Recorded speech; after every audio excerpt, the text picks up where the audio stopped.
শ্রীলঙ্কার মধ্যে চতুর্থ দিন শেষ হয়ে গেছে। এখনও পর্যন্ত শ্রীলঙ্কাকে জিততে হলে 278 রান লাগে। সেক্ষেত্রে ইন্ডিয়ার কাছে 6টি উইকেট নিয়ে নিতে হবে এবং শ্রীলঙ্কাকে জিততে হলে 6 উইকেটের বিনিময়ে 278 রান তুলতে হবে। বেশ কিছু 126-28 ওভারের মধ্যে। কিন্তু ইন্ডিয়ার কাছে যে সমস্ত বোলিং অ্যাবিলিটি রয়েছে, অ্যাটলিস্ট মানব সুদার অসাধারণ স্পিনার বলে টান করাচ্ছে রবীন্দ্র জাদেজাও এবং কুলদীপ যাদব।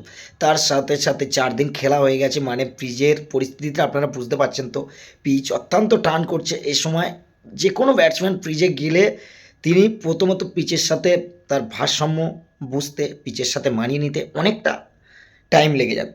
সেক্ষেত্রে ইন্ডিয়ার পেস বোলাররাও অনেকটা সহায়তা পাবে, যেহেতু প্রথম সেশনে যদি বা ইন্ডিয়া, বৃষ্টি তো ইন্ডিয়ার কাল হয়ে দাঁড়াবে না তো। কারণ ইন্ডিয়াকে মাস্ট এই টেস্ট সিরিজটা জিততে হবে, কারণ WTC পয়েন্টের জন্য ইন্ডিয়াকে জেতা খুব প্রয়োজন।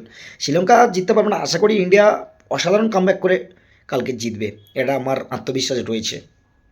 তো বন্ধুরা, এখন আমি দেখতেই চাই সিরাজের সেই কি শ্রীলঙ্কার একাই কুপকাত কাল করে দেবে, সেটা শুধু দেখার অপেক্ষায় থাকুন বন্ধুরা। আশা করছি সিরাজই একাই কুপকাত করে দেবে শ্রীলঙ্কাকে।